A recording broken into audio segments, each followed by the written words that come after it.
Thank you so much for coming tonight. And I want to talk about the lineage of color in my work, and also a little bit about historically the lineage of color and how it kind of has paralleled my development as a painter. So you can see that color is important in my painting. My painting was not always so full of color, and also the world was not as colorful a place as it is now. If we look back in the history of art, for many years it was a much more brown, blue, earth-colored kind of place, and that's largely because pigments. Pigments were extremely expensive for a very long time, and so when you wanted a little bit of red or blue in a painting, it cost the person who was commissioning that painting a whole lot of money. And that filtered down to how artists presented the world that they saw. It was a much more earth-colored world. It wasn't only that pigments were so expensive until the Industrial Revolution, it's also that artists after the Renaissance became very interested in form, in anatomy, in light and shadow. I brought a couple paintings from my home, from my own training as an artist. So I went to art school when I was 16. I've been doing this a really long time. And I had an education that was really much more about trying to figure out how to turn a form with what we call value, light and shadow, anatomy, a lot of life drawing, kind of a classical education in painting. I had a teacher named Israel Hirschberg who took us, this was in the 70s, copying into museums to copy. This was a Corot I copied at the National Gallery in Washington. This was a rather revolutionary act in the 70s, to go into a museum and copy a painting. Israel also took us out to do plein air painting, which is very, very popular now, but again in the 70s was not something people did. Usually if you were working from a model, it meant you painted a model directly in blue paint and she rolled around on the canvas. That was kind of what life painting was like then.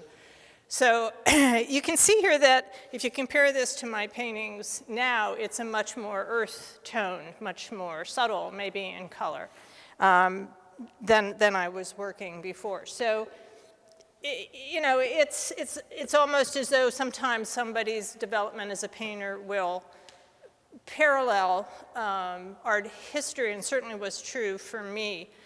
And what changed for me was a couple things. One was I studied with Grace Hartigan, famous abstract expressionist painter, in graduate school, and she was somebody who came out of a really changing use of color in New York in the 50s. So seeing her work, much more bold color than I had been used to seeing with my more classical training, was a little bit of an eye-opener and pushed me to look at painters like Matisse or Richard Diebenkorn more. Also, I had the big jolt of getting out of school after 7 years of education, and what did I have to do? I had to figure out how to make a living as an artist.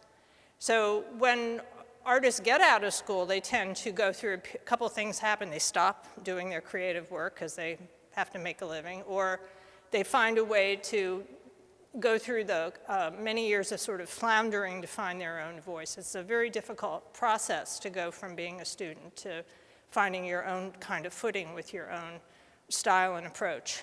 So what happened with me, and you can see the color in this painting, this is a print of a watercolor I was doing at that time in those years out of graduate school, was that I went back to working in watercolor, which I had done as a kid. My dad was a watercolorist. We had watercolors around the house. Watercolor is a somewhat despised medium in the art world. So I never had a watercolor course in all my years of school. But I found that I liked what I could do with color, with watercolor, and that I could go back to the kind of really clean, sort of hard-edged shapes that had attracted me, not to Renaissance painting, but to pre-Renaissance painting, Giotto, Byzantine painting, Persian miniatures. So these paintings, which I did for about 15 years, were big. This is a tiny little quote of a 40 by 60 inch painting. And because I was working with flowers and patterns and fruit, I started to look at that color. You know, the natural world is an extremely colorful place.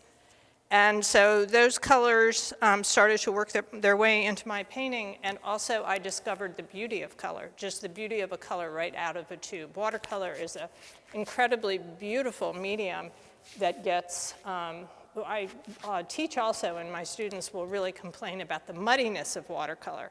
So it's very much about the thought process of keeping that, how do you keep that color pure? Well, then I had another sort of change in the road of my life, which was that my husband, who's sitting there, and I got very tired of living in Washington and fell in love with Vermont. So like so many Vermonters, we made a completely impractical life move up here. Nobody moves here for a job, right? It's like you move here because you fall in love with the place. And we did, and we happily settled out in the country, and I was sitting at a drafting table for 8 hours a day producing these very meticulous watercolors that I had galleries in New York and DC selling. And finally, after a couple of years of this, I thought, what am I doing? I moved here because I love this place, and I'm not really using it in my work. So I slowly transitioned back to oil painting, which I'd studied as a student, and back to landscape, which I'd approached as a plein air painter as a young person.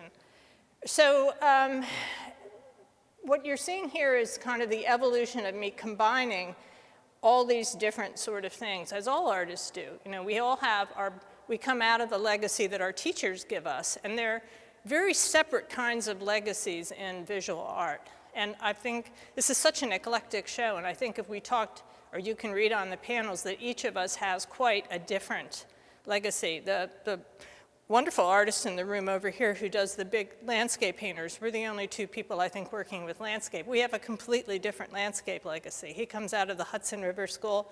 I come out of French painting much more, right? So we can appreciate each other's work, but it's just like any other field. You have your fathers and mothers and grandparents, and they're very different for different painters. So what I started to do is look at the color that I loved from early Italian painting, if you think of Giotto or icon painting. And then what I'd learned to love through Hartigan, which was Matisse and Diebenkorn, and painters for whom color is its own thing, you know, where it's got a power separate from, you know, anything else in the painting. But to look at also these kind of gritty, you know, like what we are used to in this landscape that we have here, especially structures. I became very interested in how people's homes are stand-ins for those people. And found that I really enjoyed taking something that was kind of an ordinary subject and then through color pushing it into something that had a little more mystery to it, or looked almost like it was coming out of a dream, or had an ambiguity to it through the color, or kind of arbitrary feel through the color. So that's where this series, which I'm still working on, comes from. These are all places that I see. They don't come out of my imagination, but they get very, very altered. So in all these cases, I was riding in the car. Usually I'm not driving. Fortunately, my husband is doing that, because I usually am grabbing my sketchbook saying, stop, let me do a sketch, sticking my phone out the window, sometimes shooting something while the car is moving. So I've got many, many, many, like thousands of somewhat random shots from my iPhone and sketchbooks full of fast sketches. And then an image will just percolate over time. And I'll think about, yeah, I'd like to work with that more. And then it starts to become its own thing, and there's a lot of editing that takes place. So in this case, some things are real, some things are made up, and pretty much the whole color composition is invented. These two here, which you probably can't see all that well, but you can look at them later, both have completely invented color compositions and a lot of editing down of the forms. So why how do I come up with these colors? And why do I push the color this far? Well, a couple different ways I come up with the color and why I do it. First is I'm very interested in color composition, as most painters are who make color primary to their painting. Color composition is based on the color wheel. It's actually a kind of a language that we learn as painters. You've heard of complementary color, analogous color, warm color, cool color. That's all real stuff that we work with in order to create a composition. And it's, if you think of like notes for music, like we all have the same notes, but one composer will make a dissonant composition, one will make a lyrical composition. You know, they're all different in mood, and it's the same with color. So painters are orchestrating color in order to create something where you get a relationship. Say, how does this blue relate to that blue? This is a green blue. How does it relate to the violet blue? These might be a bit dissonant. How can I unite them with a red violet that might turn up instead of a brown, you know, over here? So the way I approach that is I'll just have a mood idea for a painting. I knew this was not going to be a warm colored painting, and I knew this wasn't going to be cool. So that's giving me a starting point. I'll do swatches. Sometimes I'll see an Ocean Park painting by Diebenkorn or a collage or something in nature, and that will inspire me to start to limit color. So these are very colorful, but I'm only working on maybe half or a third of the color wheel. I might have 30 different pigments in my studio, but any one painting probably only has 6 or 7 colors in it. And I'm getting all this variation by mixing. So that's part of that editing process. The second interest I have in color is the creation of mood. Color imparts a lot of emotion. Like I like to say, we don't have pale green bordellos and we don't have bright red hospital rooms, right? Like, that's a joke. Do you all know what a bordello is anymore? Okay. Yeah, so color is like, you know, white. It plays a real part in modern interior design, you know, and there's I'm really reading a very interesting book right now called Chromophilia, The Fear of Color, and how that has really entered since you know, mid-century architecture, how that's kind of entered, and for artists too. Color is emotional. I sometimes feel with my students like there's a real holding back from color because we feel like we're screaming or being rude if our color is too intense and bright. So for me, it's thinking about what emotional impact do I want those colors to have, and then looking for color relationships or temperatures that can help me get there. And you don't always know. I mean, any painter will tell you that. You work a lot of that out on the canvas. The third thing I love about color is I just love color. It just feels good. If I liked fine wine, I would say, if I knew fine wine, I'd say it's like drinking a fine wine. I'll say it's like eating a really great chocolate bar. You know, it's just pleasurable. Mixing color, scraping color, moving color, subtracting color, adding color, it's all just a great pleasure to go in my studio for 6 or 7 hours and work with color all day. Not all painters feel that way. You know, some are, and there's not a right or wrong to that. But like anything, you know, we're going to be driven by what makes us feel good. And for me, color has a kind of a sensuality to it, a beauty of its own that I get great pleasure. And the tactile quality of paint, of oil paint in particular, is I think, a real motivator oftentimes. Just, right? Painters like just working with those materials.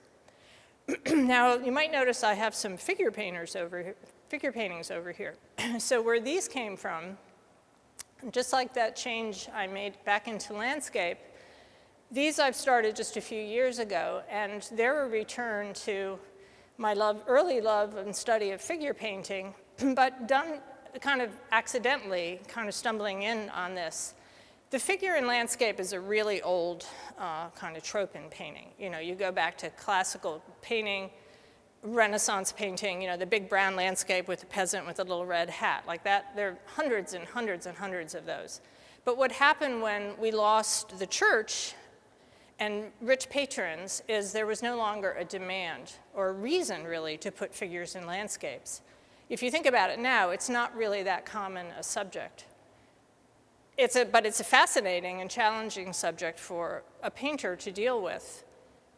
So what happened in my case was my husband cleaning a closet out and saying, hey, look, I found this old photo album from his family. And they were all these tiny little, almost pre-Polaroid black and white photos of people that I'd heard about, but didn't really know anything about. But I was fascinated by how it showed these folks in their lived settings, their backyards in West Virginia or Ohio or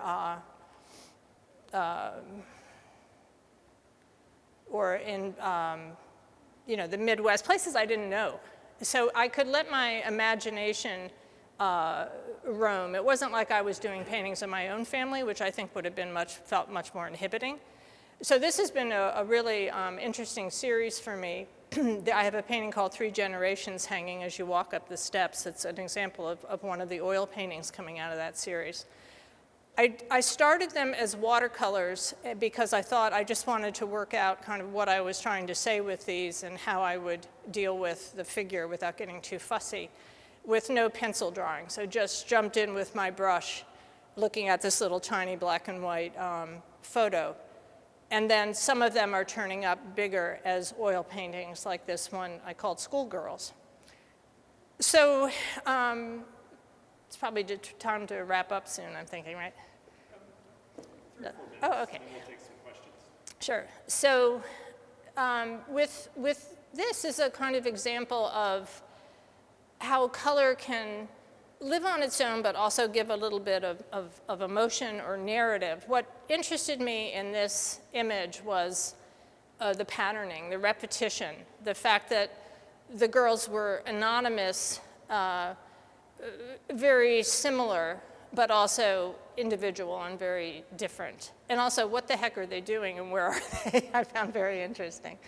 So like all these paintings, it started from a tiny little photo. I had to intuit a lot about the drawing. I created this flag for compositional reasons. I created the building there. I created the shadows as a way to kind of pull that together. But the last thing was the color. I thought at first they'll all be white, and then I thought, well, no, why not have them united but varied, that idea of theme and variation. So the repetition is the theme and the variation is that little bit difference in the pastel to create a kind of rhythm there. Yeah, so again, an example of color both giving me the ability to play, to just enjoy mixing all of those different related but different colors, to create something that hopefully hangs together as in an abstract kind of way, and also to give some emotion, narrative, or mystery in terms of the content. Yeah. So any thoughts, questions? Anybody wants to ask? Yeah. I'm interested in how you've abstracted some shapes. Yeah. When I look at some of the paintings, I see abstract painting, not so much a realistic scene. They could almost flatten out completely. You've created an illusionistic depth, but I'm intrigued by the round trees, those blue shapes. There's a lot of strong abstract forms in that. As with this painting over here with the schoolgirls, there's also some very strong abstract shapes. Yeah. Right, so my husband was asking me today, well, did it feel like risky to simplify your work so much? And yes, it does, because with realist work, oftentimes we want to tell more. It's like we want to show all the leaves and we want to show the folds, and I'm capable technically of doing that. So it's a choice to simplify. And I think for me, this to me distills more the sense of that street on that day than a more defined, detailed, realistic, painting would. So I definitely do. I love the I love Giammi, I love Morandi, I love, you know, early Italian, I love Piero della Francesco. That is my legacy through my teacher, Israel Hirschberg. We were steeped in that kind of painting, and it stuck with me. So definitely I get pleasure out of creating more of a geometry in the painting. Yeah, and then the idea is plugging that into color. So with this kind of approach to color, it's a little hard sometimes to explain this, but color becomes value. So in a painting like this, the values are expressed through dark and light. It's easy to understand. With a color-based painting, the color is the value. So a blue is a dark, a red is a middle value, a yellow is light. So I'm trying to have the color and the value all kind of working together. I have a moment. Your instructor, you mentioned Hirschberg. Yeah. He was a landscape painter? Yes. Yeah. And still life and figure, but mostly a landscape painter. Yeah. Any other questions? Yeah. Susan, both in terms of color palette and your subject matter, there's such a sense of nostalgia in your paintings. Is that a distinct goal as you get started, or is that just a byproduct? It's not a goal. No, it's not a goal. I think I'm just so sort of seeped in the meaning. I think part of that comes out of the household I grew up in. My parents were union organizers in Buffalo during the Depression, and that period is so alive in me, and the 30s and the 40s and the 50s, like I'm just steeped in that period. And I think I filter a lot that I see through. I think that was one of the attractions of Vermont, is just how the old is still here. You know, we still live among it. I don't know. I mean, I don't. This hotel, this was 9 views of the same motel, which was on the Barry Montpelier Road, where I live in near Montpelier. It's now a home for it's rehoming. It's great, put it to great use, but I love the oddness of it in the topiary. So in a way, this is a transitional painting between my more realist color and some of these paintings. I think I was attracted to the subject because of the geometry of it. I definitely pushed the shadows and pushed the color, but you can still see it's a little more reality-based than some of my current work is. Yeah, did I answer that? Okay. Anybody else? Yes, yes. So in terms of this is maybe 7 or so years old. This, and then these are quite recent, and then this is ongoing. This series is last couple of years. Yeah. I just have a question. Like in that cloud there, I see where like the colors are really overlapping. Yeah. Do you incorporate like glazing to make those that really rich? Yeah. Not a lot. I'm a fairly direct painter. What I often will do is an underpainting in burnt umber, burnt sienna, and blue, just to get the drawing down first. So I actually have a fairly academic approach where I'll have a drawing, and then I'll often scale it up with a grid, because I'm picky about the drawing aspect, and then I'll do an underpainting. And then the color itself is quite direct. I think that maybe comes out of my watercolor work. So I did a little glazing in here, but mostly it's straight up, and usually on a white canvas rather than a tone canvas, just to get those pinks and violets and all. Yeah, it's really beautiful, like clouds. Oh, thank you. It's so rich.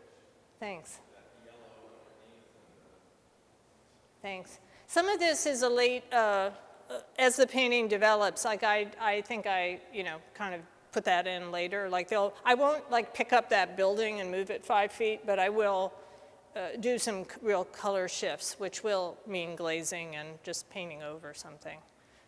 I love the drawing part. I love the first 90% of the painting. I hate the last 10% of the painting. And they'll sit for months in my studio, just that last 10%, till I can kick them out of there. Yeah, something psychological about that, I don't know. Anybody else? We have time for one more, if anyone has a burning question. Yeah. Question or observation.